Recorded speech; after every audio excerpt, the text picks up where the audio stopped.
Can you imagine someone wanting to disfigure one of our historic American landmarks? Wanting to impose their image of what it should be?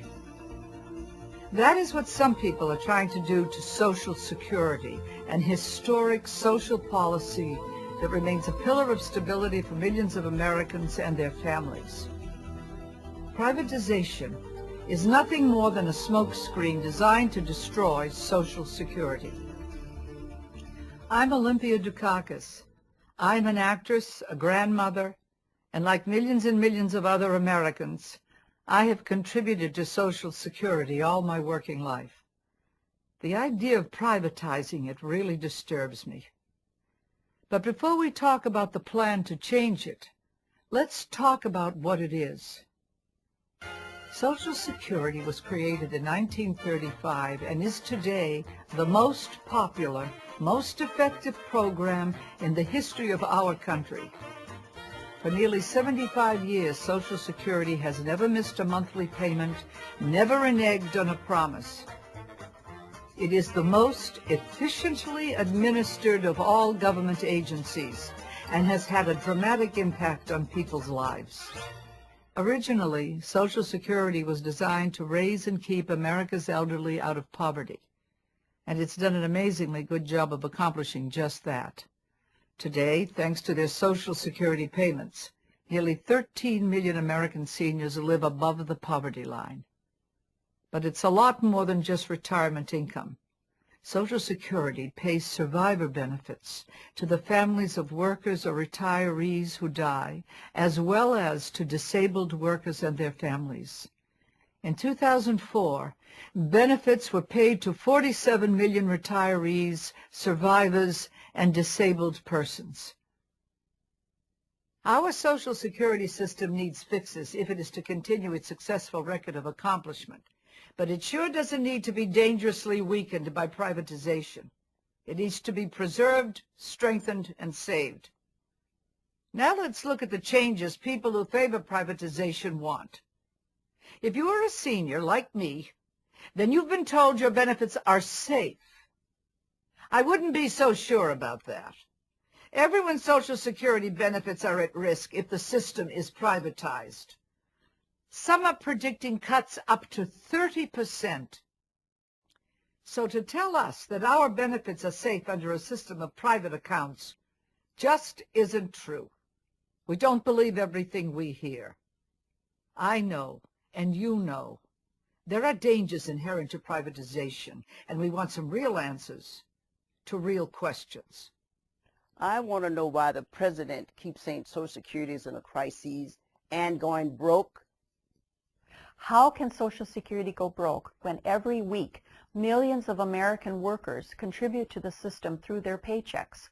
Where's the crisis? There is no crisis, and Social Security is not headed for bankruptcy.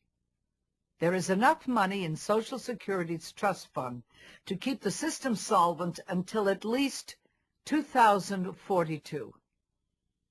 We need to make some funding adjustments so that the system remains strong, but we have plenty of time and should take advantage of that time to find the right common sense solutions.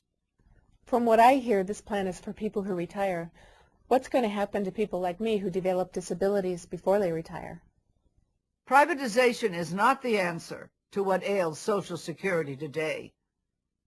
Creating personal investment accounts is a risky idea. We would have to borrow a lot of money that we don't have. Instead of making Social Security stronger, private accounts will make it weaker. I'd like to know where this money is going to come from for these private accounts. The national debt is already the largest it's ever been. Just where is this money going to come from? There is no available money to fund these private accounts. Where will it come from? Most of it will come from banks in China and Japan. No one can say for sure how much we will have to borrow, but it's going to be in the trillions and trillions of dollars.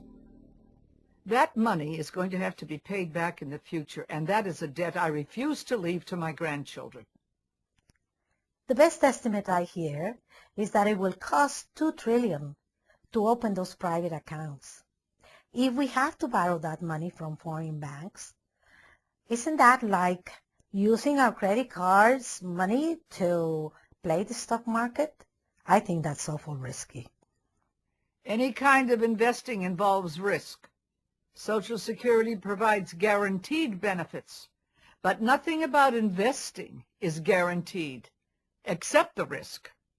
All that money we borrowed from Asian bankers has to be repaid in 30 or 40 years. Right? Who's going to pay it? Our grandkids?